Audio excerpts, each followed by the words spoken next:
ఆంధ్రప్రదేశ్ ప్రజలకు good news. ఎంతో ఆతృతగా ఎదురుచూస్తున్న సీడ్ క్యాపిటల్ రూపురేఖలు బయటకొచ్చాయి. అమరావతి నిర్మాణ ఊహా చిత్రాన్ని ఏపీ సర్కార్ విడుదల చేసింది. చుట్టూ కృష్ణానది పరివాహక ప్రాంతం, మధ్యలో సీడ్ క్యాపిటల్ ఉండే విధంగా సింగపూర్ బృందం డిజైన్ చేసింది. ఆకాశ హర్మ్యాలు, అద్భుత కట్టడాలు, చక్కటి రవాణా సౌకర్యాలు, సుందరమైన పచ్చదనం, మధ్య మధ్యలో వాగులు, వంకలు. నవ్యాంధ్ర రాజధాని కోసం సింగపూర్ డిజైన్ చేసిన ఊహా చిత్రాలివి. అమరావతి నిర్మాణంపై శరవేగంగా అడుగులు పడుతున్నాయి.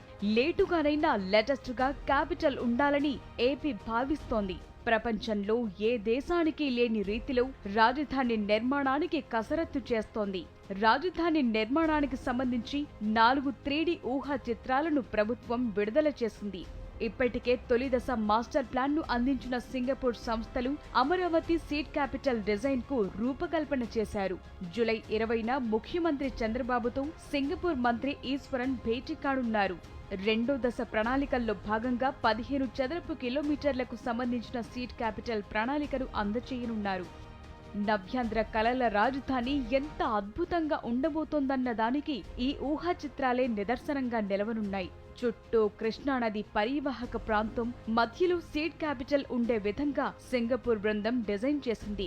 పెద్ద పెద్ద భవనాలు, విశాలమైన రహదారులు, మెట్రో రైల్ వంటి పలు ప్రత్యేకతలతో అమరావతి నగరాన్ని నిపుణులు డిజైన్ చేశారు. నూతన రాజధానిని పర్యాటకంగానే కాకుండా ప్రపంచ స్థాయి గుర్తింపు పొందేలా రూపొందించనున్నారు.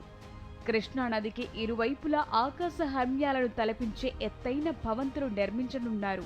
4-5 ప్రాంతాల్లో భారీ వంతెనలు నిర్మించటం ద్వారా 2 ప్రాంతాలను కలుపుతూ జల రవాణా సౌకర్యాలను ఏర్పాటు చేయనున్నారు. కృష్ణానదితో పాటు విజయవాడ వద్దనున్న బ్యారేజీకి అనుసంధానంగా ఉన్న ఏలూరు, బకింగ్హామ్ బందరు, రైవస్ కాల్వల్లో జల రవాణా వ్యవస్థను ఉపయోగించుకునే అవకాశముంది. దేశంలో ఏ నగరానికి లేని ప్రత్యేకతలతో 60 లక్షల మంది నివాసానికి వీలుగా ఉండే ప్రణాళికను సిద్ధం చేశారు. పర్యావరణ సమతుల్యానికి పెద్దపీట వేశారు. మొత్తంగా ఇటలీలోని వెనిస్ నగరాన్ని తలపించేలా అమరావతి ఉండనున్నట్లు సమాచారం.